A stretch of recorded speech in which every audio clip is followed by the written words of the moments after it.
Another countdown.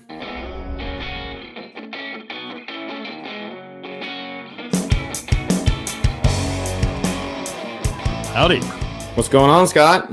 How are you, Geoff? Great. How are you? Good to see you today, man. It's another episode of Talk Around Town. I know. And this time it's just you and I. That's okay.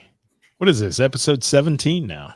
I think so. Can you believe we've done 17 weeks of this? I say that every time, but it's like, it's crazy.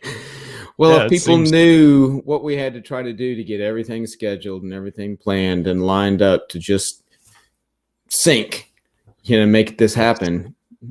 And it's hard to get people to come on and get them scheduled with us because you and I have the ability to do this in the middle of the day and most people don't. So we have to kind of shake the trees a little bit, but we're looking for guests. So if you want to be a guest out there, anybody, let us know. We always look for a fun guest with interesting topics. It doesn't have to be music.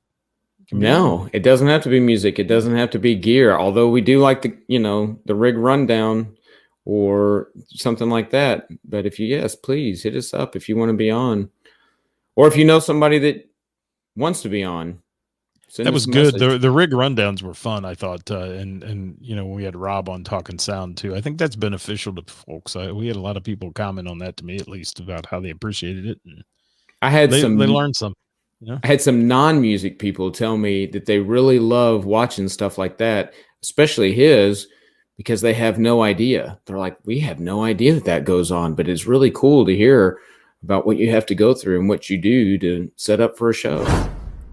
Yeah, and that's a cool topic. I mean, like you said, people walk into the night spot and they sit down and have a drink and all that. You're already set up, and they don't see the work that goes into it and the sound checks, and then they're gone. And then they're gone before you had. And then they're gone down. But that's okay. I don't want them carrying my equipment out after they've been there all night. That can be a nightmare too. So. Oh yes. Yeah, and it's nice that they offer, but you always politely decline. Please don't. It's fine. Because if I drop my speaker, I have to pay for it. If you drop my speaker, I'm going to be really mad. Yeah. And then everything has to go in the car in a specific order. Yes. Or it's not going in there. It's a Tetris game, especially because I just drive a car, and if I have to bring everything out, PA and all, to try to get everything back in the car so I can close the trunk and drive home and still see out the windows. We all become master packers, they're called. I mean, you know exactly every little corner, nook, and cranny where that mic stand can be shoved in there and all that. Absolutely. Stuff. Yeah, it gets nuts. And I've actually forgotten gear. If we take the wife's car, I'll get to the show and go, where's this? Well, it's because when I packed her car, I don't know the layout. And so I can load my car and look and go, oh, I'm missing that, and go back in and grab it. I load her car, I get to the venue and go, well, I guess I'm going without that tonight. Oops. Exactly. Yep, it happens. So what's on our agenda today for this wonderful Talk Around Town podcast that we do every week? Well, we were just talking about not always talking about music. And one thing that you've brought up many episodes ago was about how you used to be a boat captain when you lived in Florida. I did. Would you like this story? Or I would like the story because it's always piqued my interest on how to become a boat captain. And I've, we chartered boats before, taking little cruises, sunset cruises, and I'll spend half the time talking to the boat captain about what they have to do, and miss half the cruise. But yeah, tell me a little bit about that, how you got into it and what it's like. When I retired after 30 plus years in the fire service, I was done being a fireman. And there comes a time where you've seen enough tragedy and events like that. You just want to get away from it. And a lot of guys that retire go back into some sort of work. They become a fire inspector. And I just thought it's time to make a clean break. And we knew we were moving to Florida. So we had a nice little beach shack down there in Fort Myers Beach, Florida. And I decided I want to be a charter fishing captain was the first thing I thought. I love to fish. I love to saltwater fish. And I thought, well, I'll go down, I'll buy a boat. And those ideas go into a lot of people's heads. And they think, well, I can pay for my boat by being a charter fishing captain. Well, first of all, once I got established at the marina that I like to fish out of to begin with, started looking at these guys and how much work they put into it, and how it's not a huge moneymaker. They might pay for their boat and that, and some of them are very successful. Others aren't so successful. It's all about marketing and how many trips you can get, but it's so competitive, and competitive to the point of crazy competitive. I mean, these guys don't want to welcome you in if you're going to be another guy trying to take food out of their mouth. And I get it. I Really? mean, that's their, and most of them are born and raised in Florida, and they see all these guys like me that want to roll in down there and become charter fishing captains. So I looked at another angle. I thought, well, I'm going to get my captain's license no matter what. I want to go to school to do it. I thought that'd be cool, and it's a lot of more work than I thought it would be. It's not just you go and, you learn a few things about navigation on the water or whatever, because to be a fishing captain or a captain in anywhere, even on the Ohio River, there are Coast Guard licensure requirements. And, from the military, you're a military guy.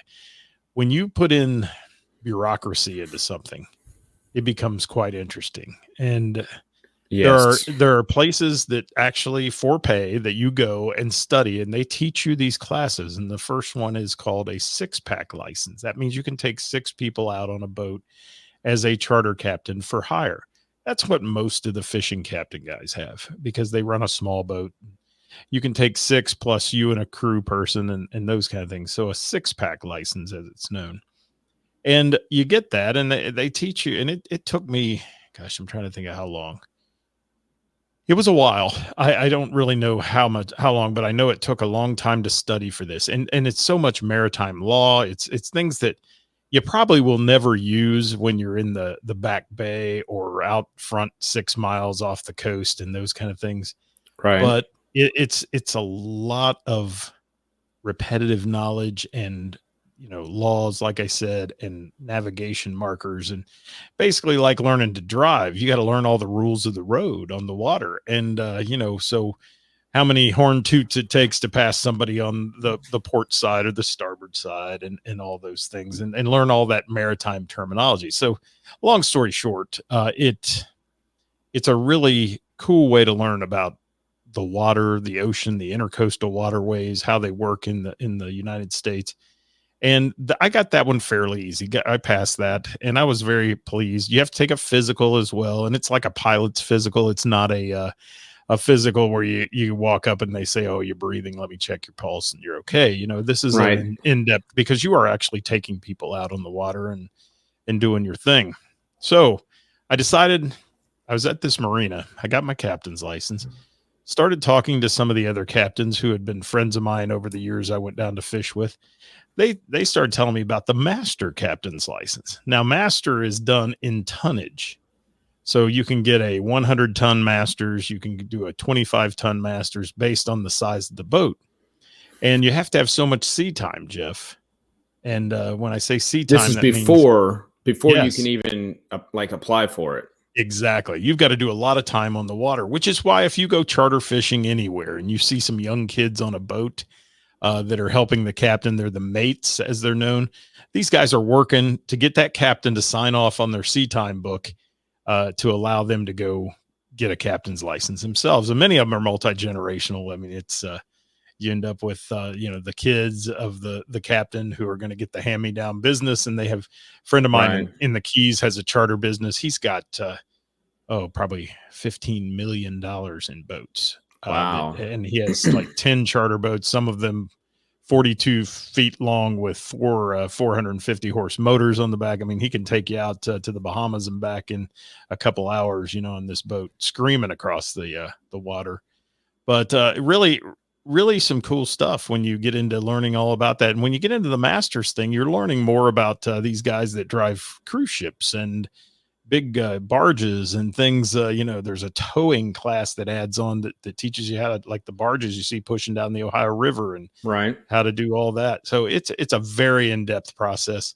I got my master's captain license, my 25-ton, as it's known. That's the first step, and got hired as a captain on a boat that took 40 passengers out. It was a catamaran type boat, looked like a pontoon from the water, but known it's classified as a catamaran.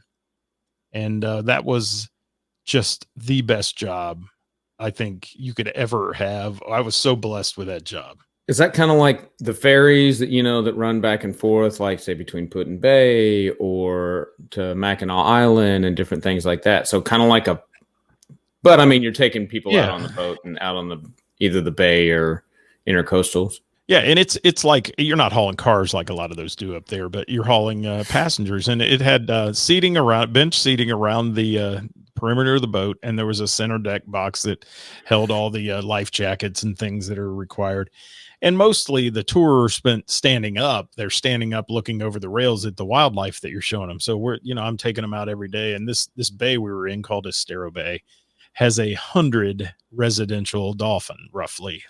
Little over that residential bottlenose dolphin who spend their lives there, and they're born there, they live there their entire life, and can live upwards of 40 to 50 years. So you get to know these dolphins. They have distinct markings. Some of them are missing parts of their fins because they've gotten in fights with other dolphins and things like that. So they become very, very familiar to you. And my big job on the boat was not only to navigate the boat, make sure we don't hit anything, and which is easy to do when you're in a bay with a lot of channel markers and things like that. If you're not paying attention, if I'm looking over the side of the dolphin and cranking Right. down the old bay there, you don't want to hit anything. So that's your first priority in passenger safety. But also I narrated the tour.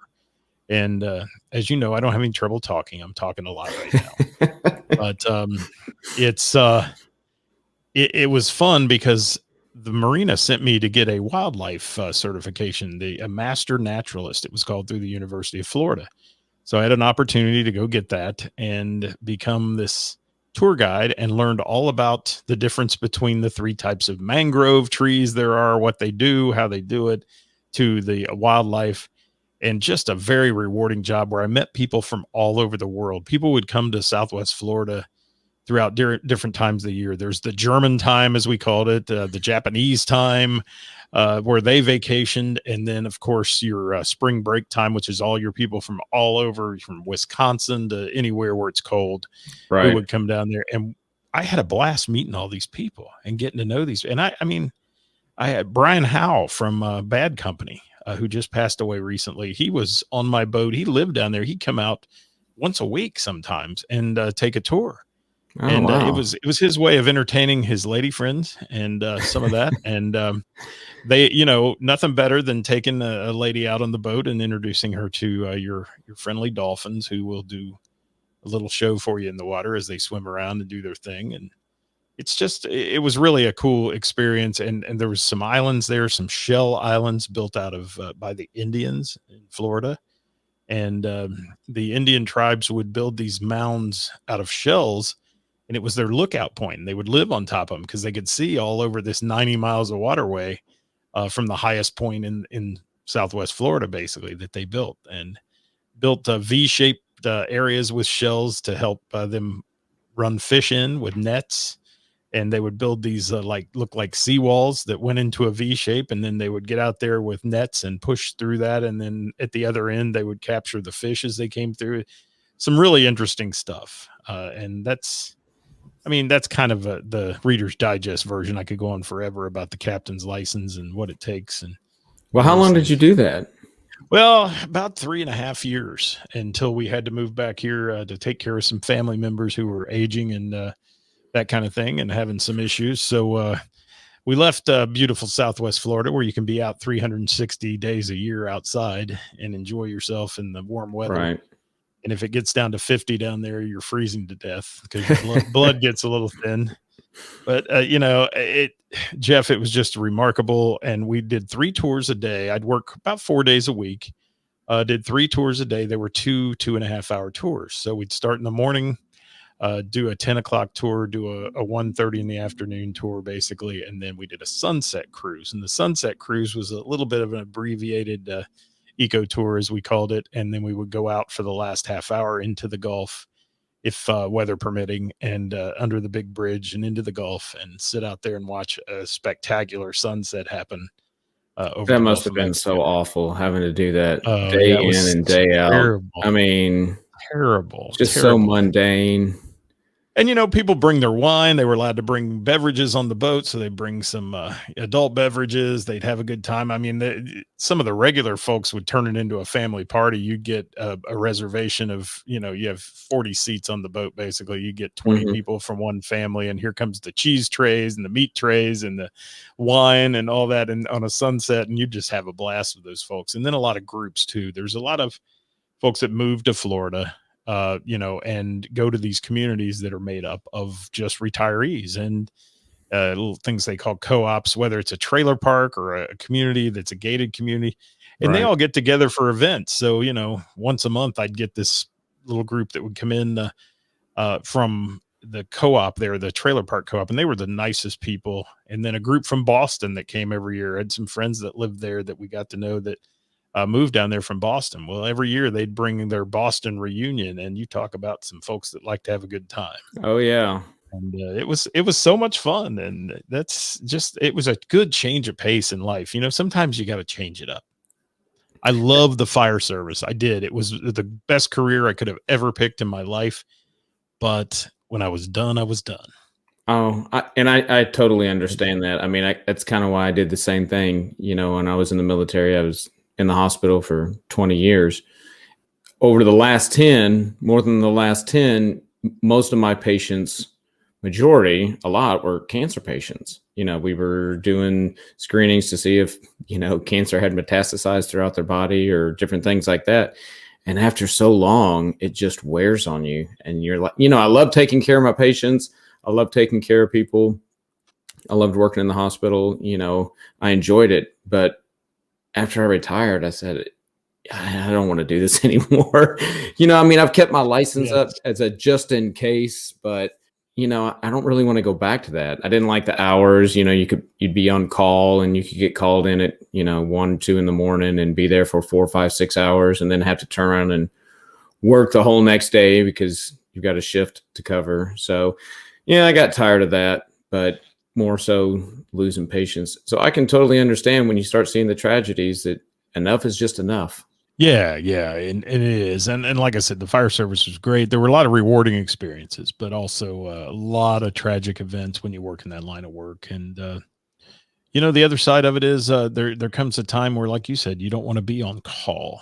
I got a chance to do that boat captain thing. It was scheduled. I knew when I was going to work, and when I Right. was off, I was off. Now, an occasional special trip would come up, and we did burials at sea. One of the most touching things I've ever been a part of, and a lot of people that live in Southwest Florida in that area want to be buried out in the Gulf of Mexico, and they put your ashes in a salt block with an inscription on it, and you take it out and you put it in a wreath and you drop it in, and it eventually just sinks to the bottom and releases the person's ashes. And had a lot of touching moments doing that kind of stuff too. And that's it's in my wheelhouse to be able to narrate and do things, and to be able to talk. And that was the fun part of that cruise, and talk about the scenery. And when a bald eagle would fly over and land right next to the boat, people would get so excited that had never seen those things before. So you were doing some Right. rewarding stuff. It was fun. We had an island called Coon Key, Coon Key. full of raccoons. Most people don't know raccoons can swim and are good swimmers. And this island is basically, I mean, you can't pull a boat up to that island without the raccoons swarming the front of the boat, thinking you're going to feed them something, because people have done that over the years, which is not a good move. Right. And they're not getting a lot of nutrition on that island that they live on. Hundreds of thousands, sometimes, of raccoons. It's kind of like You those know monkeys that you see in those other countries where they come up and steal your food or steal, exactly, yeah, and and they and swarm they're you and they're not take so everything. nice. Right. They're Yeah. not the sweet little Raccoons are mean. creatures. Yeah, not the sweet little creatures. But yeah, we'd see iguanas. We'd see occasionally you'd catch an alligator in the bay. The bay was brackish water, so that means it's a mixture of salt and fresh water. And some of the areas you went back into the freshwater areas, you'd see that, and you'd see just a variety of marine life from manatees, and the manatees were so fun to watch, and they're just gentle giants, and Just graceful. yeah, you watch them float around and do their thing in the season where they're there, and when it gets cold, they go upstream to the power plants that dump warm water into the rivers, and there'll be thousands of them piled on each other right by the power plant to stay warm. And just a unique, different experience than anything you see in Ohio here. I mean, Ohio's beautiful. It's got some great places, but Florida Just is a neat place. It's just something different. It's not, Yeah. and that's why I've always loved to travel and go different places just to see different things because, I grew up in Kentucky, so we had the green and we had the hills and everything like that. But I love Florida and I love the sunsets and the salt and the sand, and I love the mountains. And not to always talk about Nick Wheeler, if you're watching this, Nick, but we're always Hi, Nick. talking about you. But, he's one of those people that always says, get out and see something, take a day trip. And he's all the time. They're always out exploring new places and different things. And I really think that's what people should do is just get out and enjoy life and see different things and do different things. So that's awesome that you got to do that. Now, do you keep your license up? Actually, I gave it up. It's very difficult to keep up if you're not on the water doing your thing. And when we moved back here, I had to give it up. The other side of it was some health issues I have that they're not big. I have diabetes, so they're not big on being a diabetic captain, and I get that too. I mean, you don't want anybody falling out at the helm, as they say, or anything like that. So I did give it up. I would. I would consider going back and maybe mating on a boat. We always, if I had a full boat, I had a mate with me, and the mates did a lot of narrating. And the nice part about it was my wife, Liz, she became a mate on the boat. She trained and she went to the naturalist class and all that. So she became a mate. So we would do that together. So it was a fun time for us too. She worked in the ship store there at the marina a few days a week, and then she'd go out on the tours with me, and we'd do the husband-wife team thing, and we had a little fun, spend some time together. banter. Yeah, a little fun banter between the two of us, though, and that kind of stuff too with the customers, and they'd laugh at that. Good.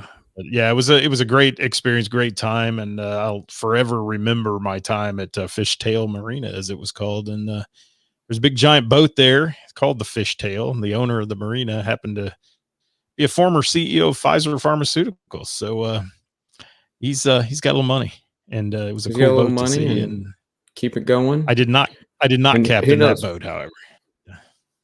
Who knows? Maybe you could go back.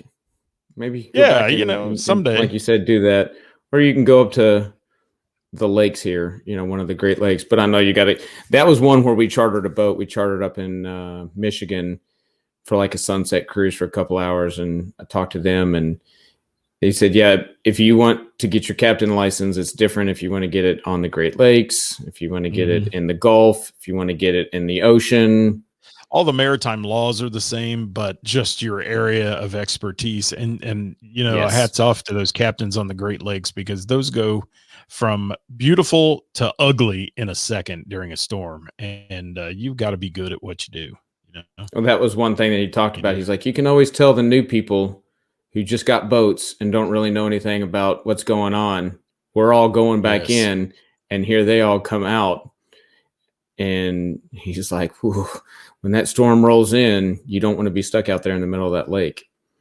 Same thing with the Gulf. It's shallow, and the waves have nowhere to go but up, and it's kind of ugly. And the bay we were in down there, and like I said, it was 90 nautical miles of bay and intercoastal waterway. It's a huge area, but it's most places only 3 feet deep.